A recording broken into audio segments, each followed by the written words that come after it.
CM Revanth Reddy నోరు అదుపులో పెట్టుకుని మాట్లాడాలని లేదంటే రానున్న రోజుల్లో తీవ్ర పరిణామాలు ఎదుర్కోవాల్సి వస్తుందని మాజీ మంత్రి జగదీశ్వర్ రెడ్డి హెచ్చరించారు. ఉస్మానియా యూనివర్సిటీలో కేసీఆర్ జన్మదినాన్ని పురస్కరించుకుని బీఆర్ఎస్పీ రాష్ట్ర ఉపాధ్యక్షుడు జిల్లా నాగయ్య ఆధ్వర్యంలో వాలీబాల్ పోటీలు నిర్వహించారు.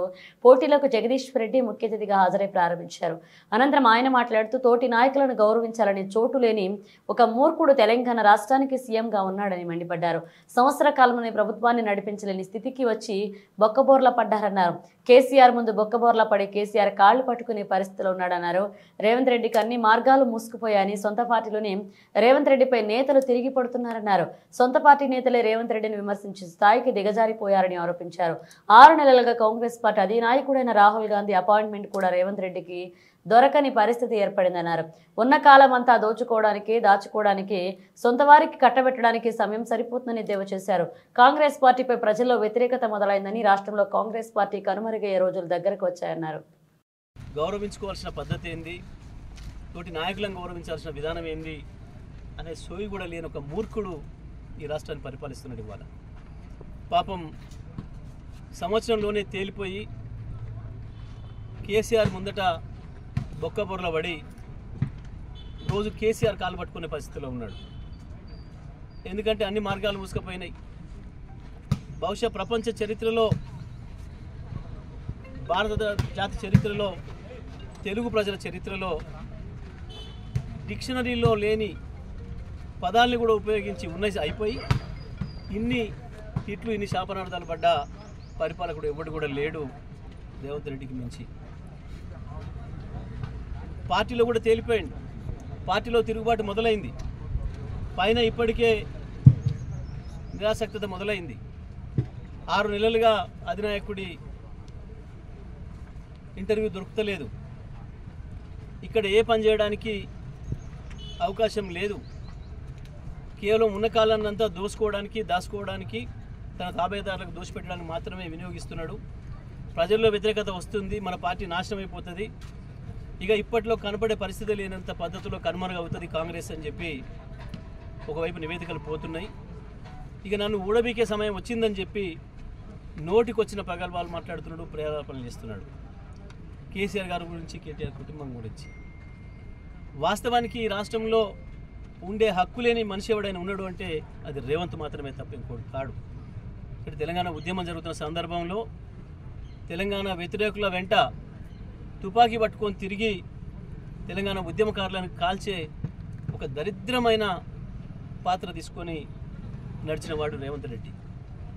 ఆ తర్వాత అవకాశం వచ్చిన ప్రతి సందర్భంలో ఎట్లా ఆయన సమైక్యాంధ్ర భాషలకు కృతజ్ఞత చెప్పుకోవాలని చెప్పి మూటలు పట్టుకపోయి ఓటర్లను కొని మళ్ళీ తెలంగాణ అస్తిత్వాన్ని దెబ్బతీయాలి, తెలంగాణ రాష్ట్ర ప్రభుత్వాన్ని అస్థిరపరచాలని చెప్పి పక్క రాష్ట్ర నాయకుడు చేసిన కుట్రకు కూడా తోడై నిలిచిన వాడు రేవంత్ రెడ్డి.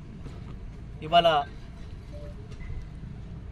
కాంగ్రెస్ను ఒక బలహీనమైన స్థితిలో కాంగ్రెస్ను హైజాక్ చేసి తనకున్న మొదటి నుంచి ఉన్న అలవాటు ప్రకారం డబ్బుల మూటలతోనే ఆ కాంగ్రెస్ అధ్యక్ష పదవి కొని, దాని ద్వారా ఇవాళ ముఖ్యమంత్రి పదవిని కొని, సినిమాలలో ఎట్లయితే విలన్లు పై చేయికి వస్తారో ఆ పద్ధతుల్లో ఇవాళ ఒకరోజు సీఎంగా, ఒక్కరోజు భాగవతంగా పదవిలోకి వచ్చి ప్రేలాపనం పేలుతున్నాడు.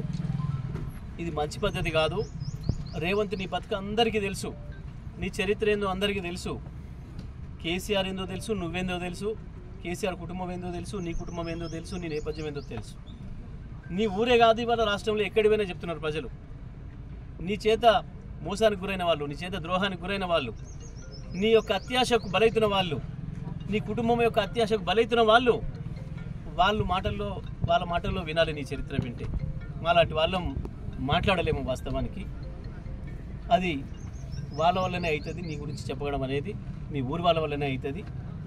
అది తెలుసుకో రేవంత్. మాట్లాడే ముందు కొంచెం నోరు అదుపులో పెట్టుకో. అధికారం ఎవరికి శాశ్వతం కాదు. ఇవాళ ఈ అధికారం ఉందని విర్రవీగితే ఇది ఎప్పటికీ నీది అని అనుకుంటే బొక్కబొర్ల పడతావు. బహుశా తొందరలోనే నీ పని అయిపోయే పరిస్థితి వస్తున్నట్టుంది. ఈ చిల్లర మాటలు, చిల్లర వేషాలు బంద్ చేసుకో. ఇవి నువ్వు మాట్లాడుతుంది కేసీఆర్ గురించి నీ నైరాశ్యాన్ని తెలియజేస్తున్నాయి, నీ ఫ్రస్ట్రేషన్ తెలియజేస్తూ ఉన్నాయి. పార్టీలో నీకు వస్తున్న తిరుగుబాటుకు పైనుంచి లేని ఆదరణకు ఇవన్నీ సాక్ష్యాలుగా కనబడుతున్నాయి. ఇవాళ కేసీఆర్ లేడు, కేసీఆర్ని మాయం చేసిన అని మాట్లాడుతున్న నువ్వు బహుశా ఈ రాష్ట్రంలో కేసీఆర్ వల్ల లాభం పొందిన వాళ్ళు, కేసీఆర్ వల్ల ప్రయోజనం పొందిన వాళ్ళు కూడా రోజు తలుచుకుంటారో లేదో కానీ నువ్వు ఒక్కరోజు కూడా కేసీఆర్ని తలుచుకున్న రోజు లేదు. లేనే లేడన్న కేసీఆర్, మాయమైపోయాడన్న కేసీఆర్ను నువ్వు ఎందుకు తలుచుకోవాల్సి వస్తుంది?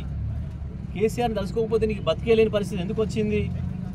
ఇవాళ మరొకసారి కేసీఆర్ గురించి మాట్లాడి కేసీఆర్ కూడా ఏమన్నా బయటకు వస్తాడేమో, నాకేమన్నా 2 మాటలు నా గురించి మాట్లాడతాడేమో, దాని మీద మళ్ళీ ఒక 6 నెలలు బతుకుదామని చూస్తున్నావు నువ్వు. నీవి కుప్పిగంతులు, నీవి పిల్లిగంతులు, నీవి కోతి చేష్టలు. ఈ కోతి చేష్టలకు, ఈ కుప్పిగంతులకు కేసీఆర్ ఏం చెల్లించాడు, కేసీఆర్ ఏం స్పందించాడు. నీ గురించి స్పందించడానికి తెలంగాణ పల్లెల్లో ప్రతి రైతు, ప్రతి పెన్షనరు, ప్రతి మహిళ, నీ చేత మోసపోయిన ప్రతి ఆటో కార్మికుడు, ప్రతి ఎన్ఆర్జీఎస్ కార్మికుడు, ప్రతి విద్యార్థి, నీ చేత చంపబడుతున్న విద్యార్థి కుటుంబాలు, నీ చేత నాశనం అయిపోయి హాస్పిటల్లో పాలై ప్రభుత్వ చదువులను వదులుకొని పోతున్న విద్యార్థుల